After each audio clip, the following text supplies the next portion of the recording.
and the shadows. As we have the fight over the early bounties here. Pichu being annoying to Nightfall. Getting a couple of decays out, but not ensuring any runes. So they will... Oh, hang on. Is Toronto Tokyo actually almost dead here? Any bash? Oh, he pops his fairy fire. Now is getting blocked, so he's gonna live. It's not that uncommon. Like sometimes you take... Because it is the most efficient trading spell you have. Because you hit twice, right?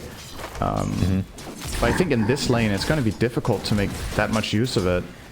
And you have to be a little bit wary. If Spirit Breaker hits level 2 before you and you don't have leap, you can be in trouble. So, but now it's fine. Get Pure just running at XXS in this lane with Terrorblade taking advantage of that high armor. And Toronto Tokyo is apparently CSing. Maybe they've switched roles. I don't know. Oh, Pure is back out to the It is Year of the Rabbit after all. You need to take advantage. Bot lane, we're seeing a lot of harassment from Siamese Cat on that Undying. The typical 6 mango start, which seems to be extremely standard these days. On this hero to rush mangoes. Yep. It's so good. You have incredible HP regen. You can keep spamming decay for like 3 minutes straight or more. Bottom lane goes Doom, as expected, kind of struggling against the decay spam, but his CS is not too bad. Sitting on pretty close. On the 18 there on Nightfall, so good job between him and Save, pulling the waves and obviously counterplaying. These guys have a lot of experience playing against Undying. This hero has been popular in the Eastern Europe for a very long time because that lane is that region has historically been very laning focused, and Undying obviously being a laning monster. Yep. Speaking of which, Tombstone. Ooh, that's a lot of money for Save. And he's only has 1 mango left, syndereN. His time has come to an end. Now Nightfall can continue to farm to his heart's content. He does have Midas queued up, so we'll likely go for that regardless of how well this lane progresses here. A double leap in the top lane. Toronto Tokyo wants to do some damage to XXS. He does so, but he's going to take a charge now. No leap for 5 seconds, and he's done nuke damage as mid lane. Ooh, XWY actually stuck between the cliff and the charge. GPK getting charged though. He's going to get initiated on. Walrus Punch comes out. Toronto Tokyo's come to play as well, but Boca looks like he's going to take the brunt of the damage and will fall eventually. Action everywhere.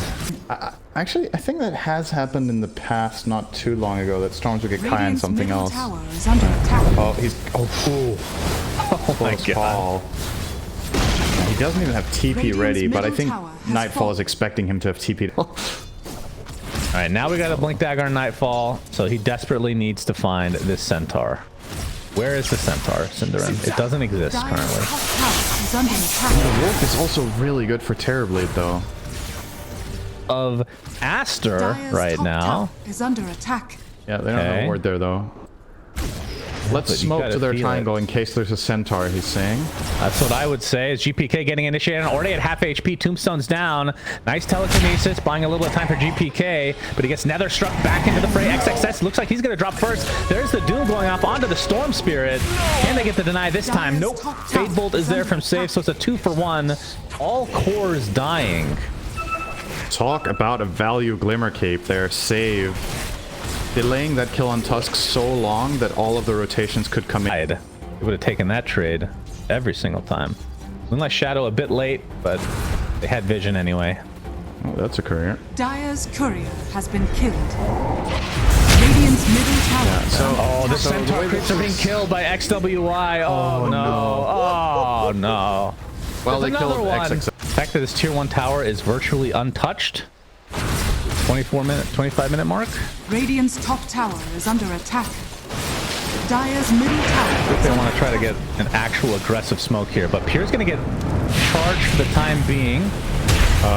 Snowball coming in. Okay. He found the enemy team. He did. So information gathering, it just cost him his life, as Naga now has the Heart of Tarask. There. Nightfall looking for an opening. He's breaking it immediately. Yep, he does successfully. But Snowball actually hits on 2. We'll stop the follow, perhaps. It does have his Doom available. We'll be using it immediately onto the Naga Siren. The arrow comes in, also also connects onto the Naga despite being a million illusions nearby. They have the Star Storm as well. Looks like the Naga will fall one way or the other. Double kill for Pure. They brought back on the Undying as well. There's a nice Pure Sunder coming out to keep himself healthy. As Baboka just charged up. He's in the trees. I don't even know if they want to bother chasing. They will. GPK. They don't have vision on him. He gets the decay off. Baboka is seen. Reflection hits him. So a 4 for nothing on their side of the map. Baboka has BKB. He's actually pretty farmed for a Spirit Breaker. Yep, GPK enters the fray now. So the Deso is going to help this out. The Naga Illusions are going to be able to see this, and they have the Tombstone already down. So resetting. Roche is at half HP. Tombstone's down. So that's a big use of a spell there, but Storm is up in 2 seconds, so they can definitely fight. Meta's already been popped, so they try to get something out of this. Undying is just going to get obliterated right off the bat. Initiation from Storm, but the initial, oh my god, Doom actually gets it off. He gets off the stun on Sorcerer, but he somehow walks away. The Doom instead is applied to the Naga Siren, who's extremely healthy. Glimmer Cape applied as well, so BetBoom, they lose the Tusk, and now they might just lose this fight entirely. Initiation now onto Pure, has his Sunder available, still with the Manta, but the Metamorphosis is not going to last too much longer here. Undying, that is a dieback on him, and now you can see the damage being applied to Nightfall. He gets ripped a new one thanks to the Bloodstone. As Pure pops the BKB, the Sunder on the Illusions, trying to TP out. He'll be fine, but this means Naga and the rest of Aster can take Roche pretty much uncontested. Bloodthorn is not in play. Nothing's going to touch you with 2 butters here, because Naga does not want to buy MKB, right? I don't know if I like it though. I think Blink Axe is still better here, so you can take more initiative and assist your team and get in better position to fight. You could, if you don't like the Axe idea too much early on, buy the Swift Blink first and swap it in for your treads, maybe. I'm trying to put some pressure here. Storm jump. Oh my god. All right. Yeah, you okay? Imagine he has Axe there, dude. Holy, that could have been a 35 armor. And the Kaiossange reduction of GPK. He actually blinks in before the charge arrives, pops the BKB. There's 4 members of Aster here. They're going to focus down Toronto Tokyo, but he gets his leaps off just in time. GPK getting forced out to safety as well. Nightfall dies before he can get anything off. And you can see the leash inside the crowd. He's getting charged up. He is completely surrounded. The rest of his team kind of abandoning him here. Although the Glimmer Cape applied to him by save. Is that actually enough for him to get away? It looks like it is. Sting like a BKB. Oh shit. Too funny. Okay, we got the initiation. So it's GPK's initiation. Yeah, he's all alone right now, the BKB. Baboka in the meantime, he's going to BKB away and try to charge away, but Pure and company are trying to pursue. But the bigger kill, like we talked about, is the GPK death. So a 1-for-1 definite favor going to pretty dramatically. I mean, this is what does happen to Tusk, right? It's a tempo hero. The hero generally doesn't thrive in super late game situations except with Ags, which is what is like the highest impact item you can have on this hero super late.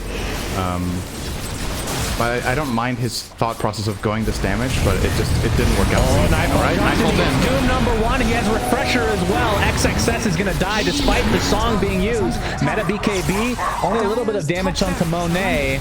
So that'll break up the fight completely. So a good disengage from Aster. The second Doom, who was it used on? He didn't use Refresher. It's not really a viable play regardless, and I like the fact that they just go there and slam the Nature's Prophet immediately and get a mana advantage. They still lost the Rex though. Have a strong position here on the high ground. Yo, okay. Punch up. He just goes in. Dying, but he's pretty healthy. Charging by Baboka, forcing out the BKB, but it looks like GPK is going to be the one to suffer. As Pure has to refresh just to be able to blink away. Oh, but now this charge is good. Again, Baboka is relentless. Pops the BKB for himself as well as the XXX pops the BKB and teleports in to be able to right-click Pure to a high degree, and it looks like he is going to fall. Meta is going to be down regardless. In Sunder territory, but not quite. Fortification pops.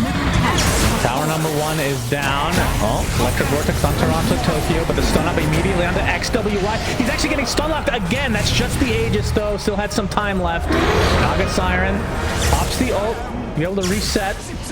Tombstone is going to be taken out swiftly. It did cost a buyback onto Pure.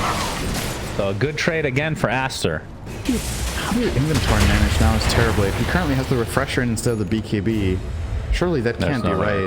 Okay, he swapped it in now. Yeah, there we go. He needs to have BKB and Manta and then swap it in for Manta, I think. All right, last two chapter here for BetBoom. Potentially instant BKB. Onto Monet, but instant BKB.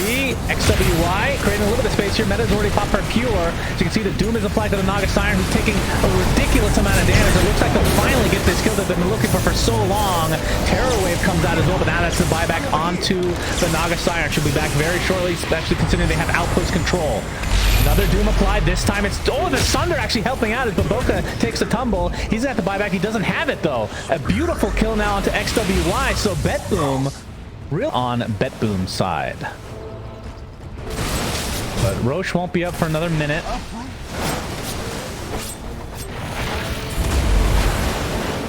Which means everybody will have plenty of time to gather themselves, as XWY will have an arcane rune for this upcoming battle. He's going towards a BKB. Here's the smoke that they're going to jump initiation. They get off the Doom, and that is a dead Nature's Prophet. Does have buyback, though. Now the initiation back onto the store. Okay, Baboka, he gets the BKB up. He's actually going to charge away. He's somehow going to live through this. That's important because he did not have buyback. Toronto Tokyo is not going to be so lucky. He drops to the deck, but does have buyback for himself. Eon this procs for Nightfall. He's getting charged still. Inside the pit will blink away. Oh, he is still in trouble, though. I don't think they're going to let this go. Baboka's going to go the whole way for this. All right, we'll see. Sprout. He's leashed up. He's dead. And he's going to get charged. Oh, the telekinesis save. That telekinesis range is ridiculous. Oh, my God. That is comical. That's like global range, for God's sake. Winning smoke here from BetBoom if they find the right target. Monet does not have buyback. If he gets doomed, he's actually out in front. They see him. Oh, Monet. He's going to get jumped. He gets the BKB up, but he gets doomed on top of that. And they're going to actually stun lock the Storm Spear. Finally buy some space here. It's Pure. Already at half HP. Pops the BKB in the meta. But the focus is on the Naga Siren. Very low. Solar is healing her up just a little bit. Misses on the Infernal Blade. But finally the second Doom comes out just to ensure the Naga dies because she does not have buyback. And now they can focus on everybody else. XXX gets Force Staff to the high ground, but that puts Tusk in a very precarious spot. Charging from Baboka. He's going to cancel that immediately. Looks like they will be able to take out GPK. So it's a 4v4 now after one buyback coming out on Baboka. And ASTER placing their heroes the way they did. I think if you're trying to bait a fight, Naga is not the guy you want caught. It's literally anybody else, so you can use Song of the Siren. Oh, they're going in.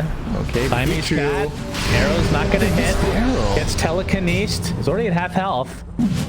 Double damage on Pure. I don't know if ASTER can hold on here. They're going to give up the rush at the very least here.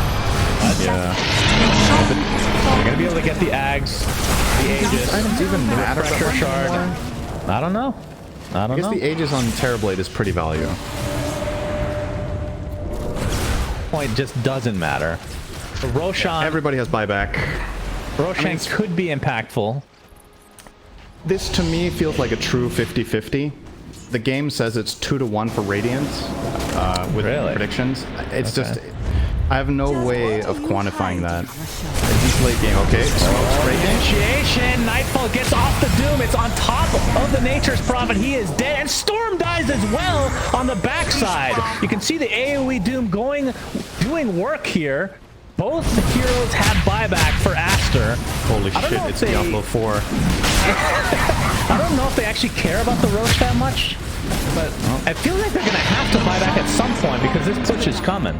This is probably worth spending 5 seconds killing Roche, I think, for bet. I feel like they have to try to force his buyback out, especially with the Aegis. Pure. He's going to get his meta already activated. Glyph number 1. Fortification popped. Divine Rapier is now in play. Hero's going to have that delivered very shortly. Radiant's middle tower has fallen. So losing 1 Rax, maybe even 2, not that big of a deal. Instant hacks onto GPK, but that cost the BKB onto Monet, as he's going to get telekinesis to safety. So mid-Rax is down. And now the meta going to town again onto the top Rax. Nature's Prophet's the only one not up for ASTER right now.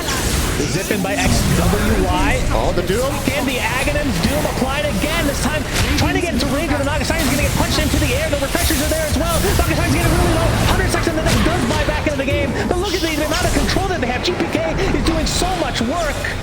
And with that, BetBoom might have to back.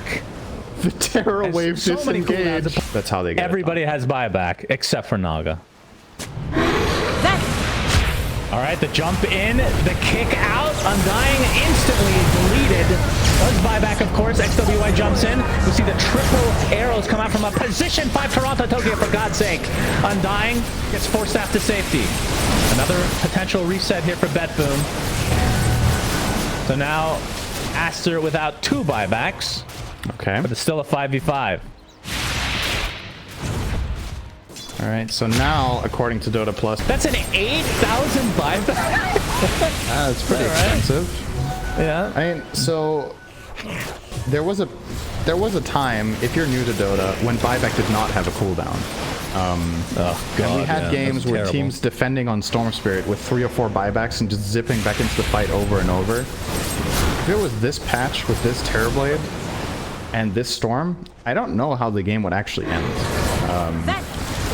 Like this, Oh, it they is jump possible. in. Pure, immediate sprout and relax. Yeah, the zip in. Oh, okay, the AoE Doom. Eondis is not going to do too much for you here, Mr. Undying. He's dead, does have buyback. And you can see the fear came out as well, just to dissuade the rest of ASTER from going back in.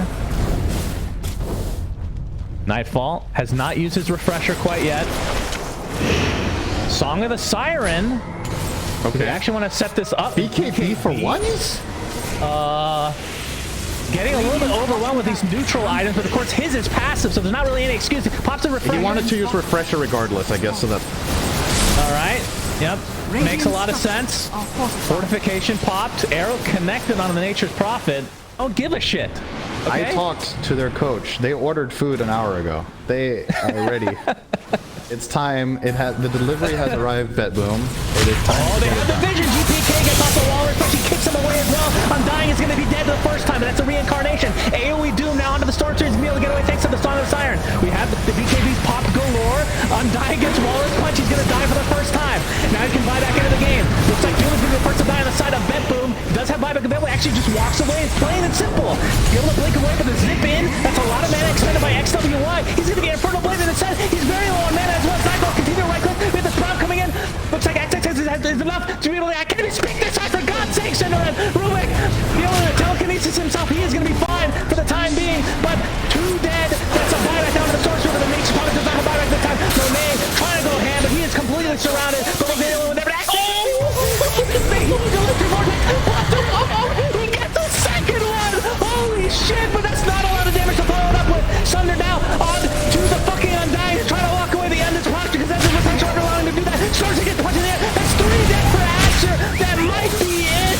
Holy but Jesus, Gaben, you have bestowed upon us one of the greatest games ever. BetBoom, take game 1.